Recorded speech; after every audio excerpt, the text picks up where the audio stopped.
Hello, everyone. Welcome back to the Engler Journey podcast. I'm your host, Olivia Vanderford, and today I have the pleasure of being with one of the most hardworking members in the Engler program, Seth Daup, and it's so nice to have you here today. Thank you. It's great to be here, Olivia. Yeah, I'm so excited to learn more about your story.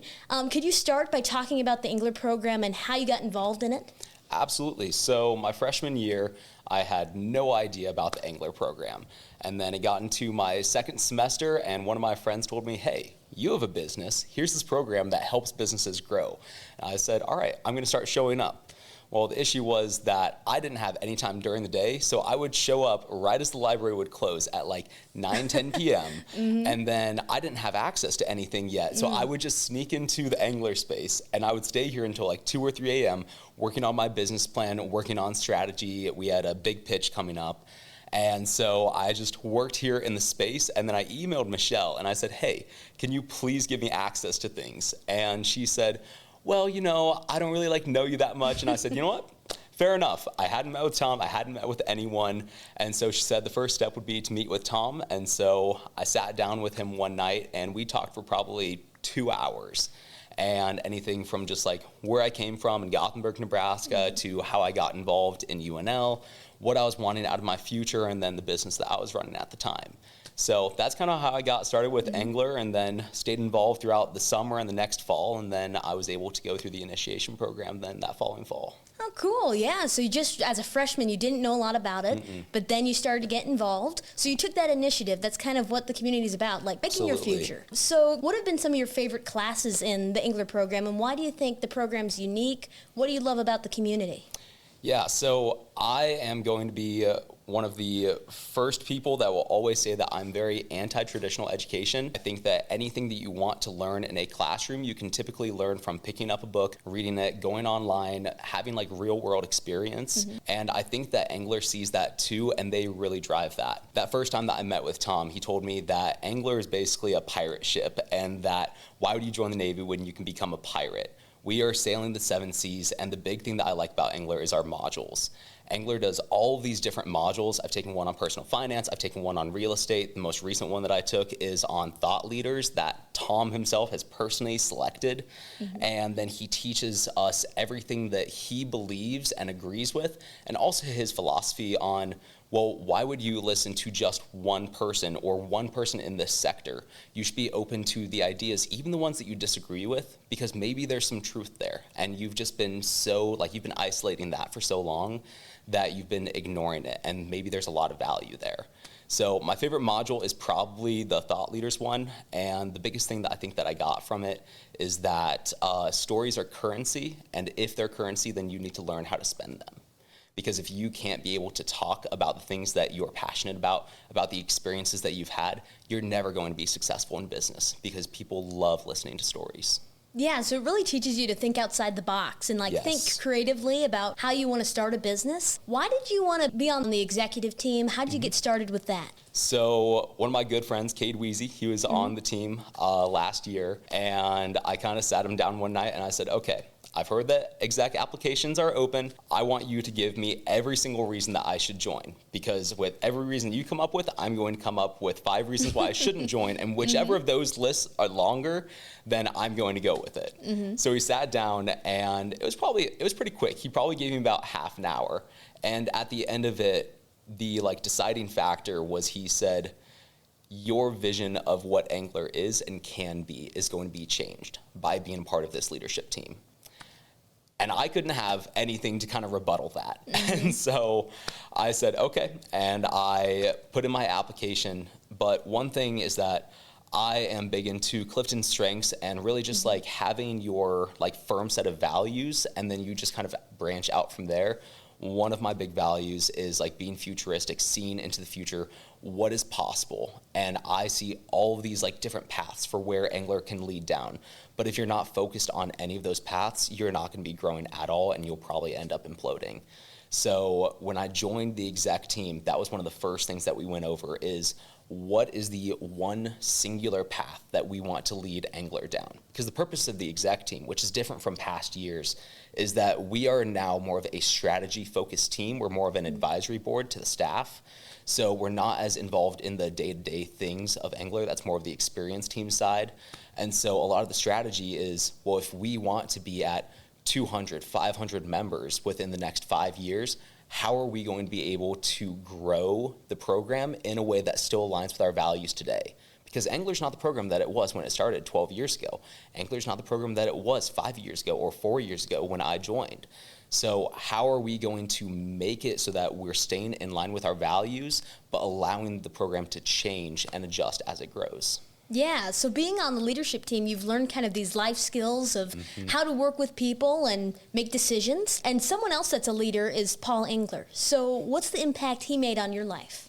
So I only had the honor of meeting Paul one time. It was when he came here. I believe it was for the Englers 2 years ago. It might have been another event like Fireside. But the program itself, I think, is a great representation of Paul. Everything that we do, it's about being gritty. It's about hard work. It is about laughing at your failures. You can't take yourself so seriously. And I think that Paul really recognized that. He stood up in front of the crowd, and I think that he was joking about, he had some stock that he had invested in, absolutely tanked. It just like went to nothing. And he was standing up there laughing about it and telling us why he made that decision and why he was okay with it. But Paul was so personal. I think that I was able to just talk with him for just like 30 seconds, and he just had that like twinkle in his eye of, I know something that you don't, and it is going to just like liven up your life. And I don't know, it is just incredible to have such a short experience with someone that is just so impactful. Yeah, and he's given us this community and this place to network and work with other people. So what has been one of your favorite events that the Engler program has held? Oh, Fireside, by far. Yeah. Fireside is something that I always make a priority each and every semester. I think that with Fireside, I'm able to look at all the different mentors, and where I am in life changes. Like I said before, I had a business, I ran it for 2 to 3 years, and I'm recently leaving that business, but now as I'm starting new things, I no longer need, how am I going to do the marketing? How am I going to hire people? Now it's, okay, I'm back in the ideation stage. I'm starting my next business. Now, who are some people that are on this list where they've maybe started a bunch of businesses, so I know that they're good at that ideation, and that's able to connect me not only with them, but also with the resources that they have. One of the guys that I talked with, he ran a manufacturing plant, and he started by, he saw a part that he wanted for his own machine, and so he went and he made it for himself. Turns out a lot of other people also wanted it. So he started there, he ended up making some pontoons, and now he's selling, I think that he sold like 50,000 a year, something like that. Wow. Like doing great, but he gave me his business card, and I think I'm gonna be contacting him soon as I kind of get into some of the more like hardware side of things with a different business. Could you talk about the new business you're thinking about going with and why you're passionate about that? Yeah, so I'm starting an AI consulting company, and the vision for this company is that we're not going to be creating tools, but rather we're going to be helping teach employees at companies how to leverage the existing tools, looking at ChatGPT, looking at all these other models that exist out there to create their own like processes within their business. Because so many people, they're doing redundant things day to day, but they don't have any sort of tool to help them streamline that process.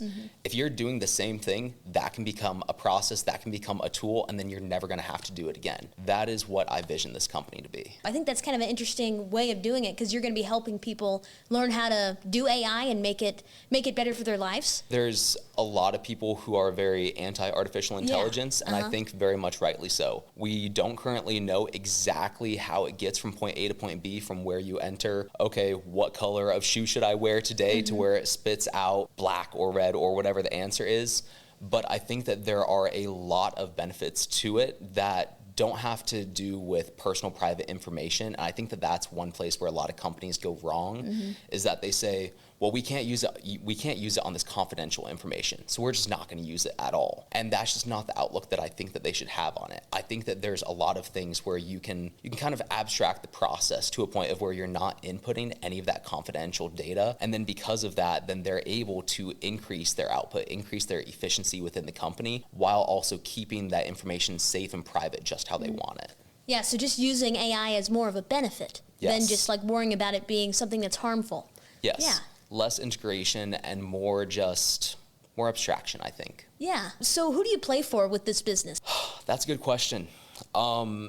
Personally, myself, I am always playing for my family. I'm playing for God. I'm playing for Jesus Christ. I think that with this business, I'm playing for the everyday employee that people hate doing redundant things.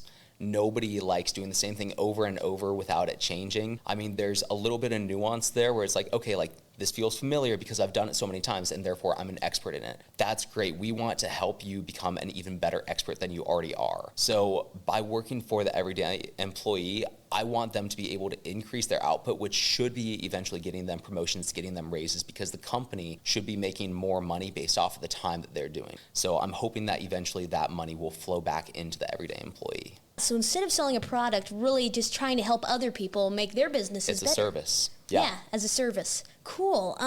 So going back to Engler program, for students that are coming into the program or just coming into college, what advice would you give to them? Biggest thing is just try different things. Don't just sit with your friend group that you had in high school and play cards with them every night. That's great. Keep those friendships alive and those relationships steady, but branch out. Go join different clubs and organizations where maybe it just looks cool. You don't know anything about it. When I came into college, I started with computer engineering, and so I joined the Engineering Student Advisory Board. I quickly realized I didn't want to do computer engineering, so then I transitioned into computer science, which is a lot more of the coding. I then realized I didn't want to do that, so then I transitioned into business, and now I'm a finance major, and now I also have like all these other degrees that are built on it. But I think that I was involved in 12 different organizations my freshman year, and then I would keep adding some and subtracting some throughout. I think that too many people get comfortable in what they've always known, and I think that it would be really beneficial for especially like new freshmen who either come from small towns or come from the Lincoln area where like they already know everything that there is here. Branch out, do different things, try different things, just start, fail, pick up something else. I just think that there's tremendous benefit to just branching out of your little bubble. Yeah, and finding those opportunities, because there's so many opportunities here at UNL. But also there's that other thing of time management. Yep, so that's a difficult one. How do you do that? And also being so many different things here in college, and what are some of the challenges you faced in college? I've gone through several different phases of life with my time management. Freshman year was the lack of sleep phase. Yeah. So that was, I had like classes where I was studying for like 60 hours a week, just like trying to catch up, because sometimes coming from these like smaller schools and smaller towns, the like education is the best that they can give you, but for what you are needed to prepare for here, like it's just 2 steps up, or maybe you just needed 1 step up. And so I had to spend a lot more time studying than I wanted to. So that was kind of like the lack of sleep stage. And then it got into my sophomore year and it was like, all right, I have this like Excel spreadsheet and I am going to wake up at 4 a.m. and I'm going to do these like 4 tasks and then I'm going to like do all these things. But I realized I got done with my day at like 4 p.m. and then I was ready to hang out with people. Well, people didn't want to hang out until 8 p.m., but I needed to go to bed at 8 p.m. so that I could wake up at 4 a.m. that next day. And so I've kind of like shifted priorities a lot. And now I think that one of my like fundamental values is I want to do the things that I love with the people that I love. And so I don't love school. I kind of talked about that earlier. Like that is not my like main priority. I think that education is great and you should always put enough into something to where you're going to get out what you want.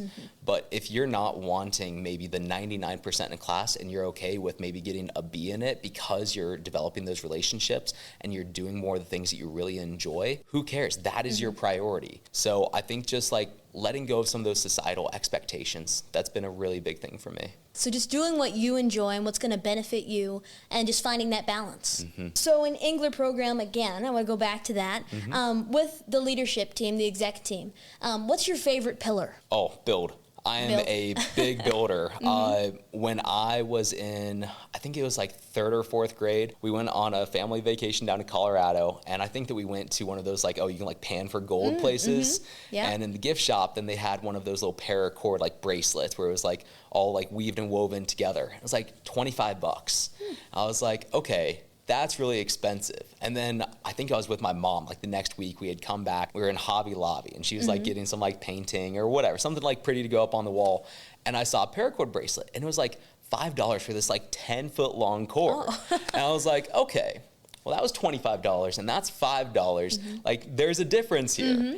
And so I asked her, I was like, can you make those? Like, is that something where like a person can make and not just like a machine or something? And she's like, oh yeah, like when I was like young, I did that. And so I said, okay, cool, I'm gonna do that. And so I bought like the little clips and I bought the cord, and then you had to like light it. And I think I set our fire alarms like a few times with it, but like, you know, it works. And so I would go to school and I would measure my friends' wrists, and then I think that they would pay me like $10 for a bracelet or something like that. So that was kind of like my first taste of like building. And then I got a little bit older, and then I started selling gum in class because gum was outlawed for school. Because, you know, people would stick it places and throw it places, and the school was a little dirty. And so then, you know, a little bit of contraband is always good for business. And then after that, then I started a lawn mowing business, and that's what allowed me to play sports and do all the activities throughout high school that I wanted to do. And then I came into college and I started an ag tech company, and now I'm working on this AI consulting company. And I think that there's just something incredible about making something that didn't exist and providing value to people who truly need it. I don't want to be providing value to like the top end CEOs who they're making $14 million a year. Your life is great, all right? Like, if I can make it 10% better, maybe that's like okay, but I'm not gonna find value from that. I wanna find value from giving people the things that they really need. Build started from a young age for you. Yes, very young. So I always like to ask this question, 20 years from now, what are you gonna be the most thankful for from being in the Engler program? Oh, I'm thankful for a lot of things. Honestly, I would say the dining room table. The dining room table is a very special thing at my house in Gothenburg, and it is where we had family dinners. It's where I did homework. It's where I had the deepest conversations with my parents, with my sister. It is where the dog would come up and he would grab food off of the table. There's so many memories associated with that dining room table, and the Engler table is the exact same way. When I sit at that table, random people come in that I've never met before. I now get a new relationship, maybe a new friendship. Maybe they're a new business partner. When I sit at that table from 11 p.m. until 3 a.m., I am working and grinding on my project, on homework, whatever it is that I'm wanting to accomplish. And it is just kind of it is the center of Engler for me. It's where people stop in. It's where coffee's had. It's where donuts are had. I've had a lot of deep conversations at that table. So I'm going to say the dining room table. Yeah, so it's kind of the center of the Engler program where they have conversations and just normal conversations about college and life. Well, thank you for telling me about your Engler journey and what you're doing in the future. Absolutely. Thank you very much.